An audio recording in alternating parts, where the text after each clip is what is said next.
देखि सन् 1994 सम्मको 6 वर्षलाई हेर्ने हो भने त्यतिबेला नेपाल औद्योगिकीकरणको युगमा लम्किँदै थियो। सम्भवतः नेपालको इतिहासमा यो नै तीव्र गतिमा भएको औद्योगिकीकरणको कालखण्ड थियो। त्यतिबेला हाम्रो देश गाउँ स्तरमै औद्योगिकीकरणमा गइसकेको थियो। नेपालमा त्यही समयमा धेरै 5 तारे होटलहरू खुलेका थिए। त्यही समयमा नगरकोट पर्यटकीय क्षेत्र बन्यो, पोखरामा पर्यटनका पूर्वाधार विकास भए अनि त्यही समयमा लुम्बिनी संसार सामु चिनियो। यति मात्रै होइन, सार्वजनिक यातायातदेखि हवाई यातायात र ठूला ठूला उद्योगको समेत विकास भएको थियो। तर जब सन् 1992 बाट देशमा नव उदारवादले प्रवेश गर्यो तब देशमा चलिरहेका 26 वटा उद्योगहरू एकाएक समाप्त हुन पुग्यो, जसको परिणाम आज देश यो अवस्थामा आइपुगेको छ। दर्शकवृन्द, आउनुहोस् आजको यस श्रृंखलामा हामी कुनै समय तीव्र गतिमा औद्योगिकीकरण भइरहेको देशको अर्थतन्त्र के कारणले तहस नहस बन्न पुग्यो, आज हामी यसैको बारेमा विशेष चर्चा गर्नेछौं। सन् 1992 बाट जब देशमा नव उदारवाद आयो तब यहाँ चलिरहेका 26 वटा उद्योगहरूलाई एक एक गरी समाप्त पारियो। सबैभन्दा पहिला त देशको लगभग 50% जुत्ताको माग पूर्ति गर्ने बाँसबारी छाला जुत्ता कारखाना समाप्त पारियो, जसका कारण हजारौं कामदार बेरोजगार बन्न पुगे भने देश छाला जुत्तामा आयातमुखी बन्न पुग्यो। यसैगरी 67% कागजको माग पूर्ति गर्ने देशकै महत्वपूर्ण भ्रिकुटी कागज कारखाना समाप्त भएसँगै यसले पनि देशको अर्को आर्थिक क्षेत्रमा वज्रपात निम्तियो। जबकि भ्रिकुटी कागज कारखानाले उत्पादन गरेको कागज बंगलादेश र इन्डोनेसियाले समेत कार्ड र नोट छाप्न आयात गर्ने गर्दथे। त्यो कागज धेरै स्तरीय थियो। बंगलादेशले विशेष प्रकारका कार्ड छाप्नका लागि नेपालमा उत्पादन भएको कागज प्रयोग गर्दथ्यो। त्यो कारखाना समाप्त पारिएपछि अर्घाखाँची, गुल्मी, गोर्खा, पाल्पा, स्याङ्जा लगायत जिल्लाका बाबियो उत्पादन गरेर धनी हुन लागेका किसानको गरिखाने बाटो नै बन्द भयो। देश लगभग औद्योगिकीकरणमा गइसकेको थियो। त्यसलाई ध्वस्त पार्न निजीकरणका नाममा नाफामा चलेका बालाजु औद्योगिक क्षेत्र अनि हेटोडा औद्योगिक क्षेत्रका कपडा उद्योगहरूलाई समाप्त पारियो। यसले पनि देशको ठूलो मात्रामा कपडाको मागलाई पूर्ति गर्दथ्यो। यसैगरी सस्तोमा सामान ढुवानी गर्ने हेटौडादेखि काठमाडौँसम्मको रोपवे समाप्त पारियो। त्यसपछि विराटनगर जुट मिल समाप्त पारियो, जनकपुरको सुर्ती उद्योग समाप्त पारियो, कोहलपुरको कटन खेती र उद्योग समाप्त पारियो, बुटवलको धागो उद्योग समाप्त पारियो।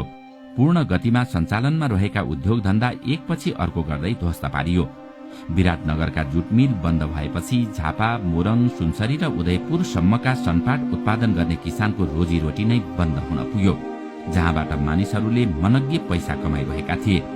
वास्तवमै भन्नुपर्दा त्यतिबेला नै झापा र मोरङका किसानहरू धनी बन्दै गएका थिए, किनकि त्यतिबेला 1 क्विन्टल धान बेच्दा 1000 कमाउन मुस्किल थियो भने त्यही किसानहरूले 1 क्विन्टल सनपाट बेच्दा 3 देखि 6000 रुपियाँ आरामले आमदानी गर्ने गर्थे। त्यसकारण उनीहरू एकपटक धान खेती गर्ने गर्दथे भने एकपटक सनपाट खेती गर्ने गर्दथे। ती उद्योग बन्द भएपछि सनपाट खेती पनि समाप्त भयो। उद्योग बन्द गराउने काम जानाजानी गराइएको थियो। जनकपुर, महोत्तरी र सर्लाहीमा सुर्ती उद्योगहरू थिए। जनकपुर र अन्य चुरोड कारखानाहरू बन्द गरिएपछि सुर्ती खेती पनि समाप्त भयो। वीरगञ्जको चिनी कारखाना बन्द गरेपछि उखु खेती समाप्त भयो। त्यसपछि सर्लाही र जनकपुरका मानिसको आर्थिक अवस्था कमजोर बन्न पुग्यो अनि बुटवलको धागो उद्योग बन्द गरिएपछि कोहलपुर, बाँके, बर्दियामा उत्पादन हुने कटन व्यवसाय समाप्त भयो, जसले गर्दा त्यहाँका मानिसहरू गरिब र बेरोजगार बन्न पुगे। पश्चिम कञ्चनपुरमा टर्पेन्टाइल उद्योग थियो र त्यहाँ सुदूरपश्चिमबाट सल्लाहको खोटो ल्याएर तेल उत्पादन गरिन्थ्यो। त्यो तेल उत्पादन गर्ने उद्योग पनि बन्द गराएपछि त्यहाँका मानिसको पनि कमाई गर्ने व्यवसाय रोकियो। यसरी देशमा नव उदारवादको आगमन भएसँगै देशलाई काट पल्टाउने काम सुरु गरियो। सन् 1997 देखि घट्दै गएको देशको औद्योगिकीकरण सन् 2005 मा आइपुग्दा सरकारी स्वामित्वमा स्थापित धेरै उद्योगहरू समाप्त भइसकेका थिए। त्यसो त देश यो अवस्थामा आइपुग्नुको मुख्य कारण त्यतिबेलाको अर्थनीति नै मुख्य जिम्मेवार थियो। तर त्यसको विरुद्धमा कसैले आवाज उठाएन, विश्वविद्यालयहरूले अनुसन्धान गरेनन् अनि संचार माध्यमहरूले पनि कहीँ कतै त्यसको विरुद्धमा लेखेनन्। मतलब नव उदारवादले देश कहाँबाट कहाँ पुग्यो कसैले सोचेनन्। वास्तवमा भन्नुपर्दा नीति र सिद्धान्त भन्ने कुरा आफ्नो देश र माटो सुहाउँदो हुनुपर्छ, न कि अरूको अनुकरण। सन् 1938मा जर्मनका अर्थशास्त्री अलेक्जेन्डर रुस्टोभले पहिलो पटक उदारवादको नामाकरण गरेका थिए। सन् 70 र 80 को दशकमा यसलाई नव उदारवादको सट्टा खुल्ला बजार भन्ने गरिन्थ्यो। तर मिलिटरी शासक पिनोचेले चिलीमा सन् 1980मा गरेका आर्थिक सुधारपछि यसलाई पुनः नव उदारवाद भन्न थालियो। नव उदारवाद उदारवादको संशोधित रूप हो। नव उदारवादमा आर्थिक उदारीकरण, विश्वव्यापीकरण, निजीकरण, अर्थतन्त्र र समाजमा निजी क्षेत्रको भूमिका बढाउन सरकारी खर्च कटौती, स्वतन्त्र बजार र खुल्ला अर्थतन्त्रको अवधारणाको विकास गरिएको हुन्छ। अझ सरल शब्दमा भन्ने हो भने उदारवाद भन्नाले सरकार भन्दा बजारलाई, सामाजिक र सांस्कृतिक मान्यता भन्दा आर्थिक लाभ र सामूहिक क्रियाकलाप भन्दा निजी व्यवसाय उद्यमलाई प्राथमिकता दिने आर्थिक प्रणाली हो। उदारवादको अर्को अर्थ पुँजीलाई स्वतन्त्र आवत जावत गर्न दिने हो। जस्तो धनीहरूलाई कर कम गर्दा उनीहरूसँग भएको पुँजी लगानी गर्न अरू उत्प्रेरित हुने र जसले गर्दा रोजगार सिर्जना भई अर्थतन्त्र सबल हुन सक्छ भन्ने नीति हो। उदारवादमा नियम कानूनलाई सहज गरी निजीकरणको नीतिले एकाधिकार तोडी प्रतिस्पर्धा हुने भएकोले राजस्व बढ्ने, मुद्रास्फीति कम हुने र रोजगारी बढ्छ भन्ने मान्यता राखिन्छ।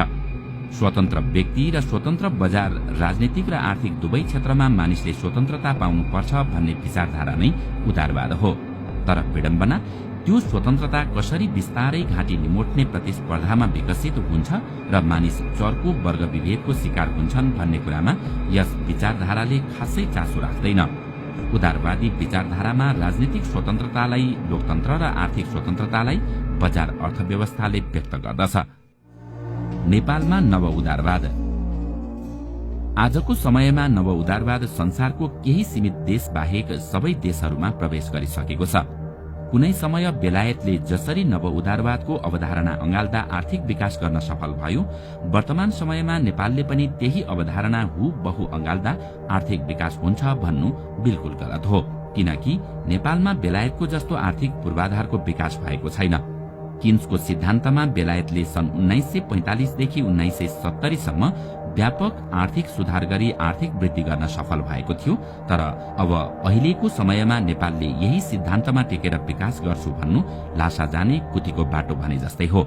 बिना टेक्ने ठाउँ नव उदारवादबाट कदापि आर्थिक विकास सम्भव छैन। यसको गतिलो उदाहरण अर्जेन्टिना जगजाहेर छ। सन् 1976 मा अर्जेन्टिनाका सैनिक शासक मार्टिनेजले नव उदारवादको प्रारम्भ गरेका थिए। उनी वित्तीय कटौती योजनाको लक्ष्य अन्तर्गत पैसा छाप्न कम गरी मुद्रास्फीति कम गर्न चाहन्थे। यसको लागि तलब स्थिर राखे, तर पनि मुद्रास्फीति कम गर्न उनी असफल भए, जसले गर्दा काम गर्ने वर्गको कुल तलब कम हुन पुग्यो। खुल्ला बजार नीति अनुरूप भन्सार खुल्ला गरिदिए यसले विदेशी सामान आयात गर्न सजिलो भयो।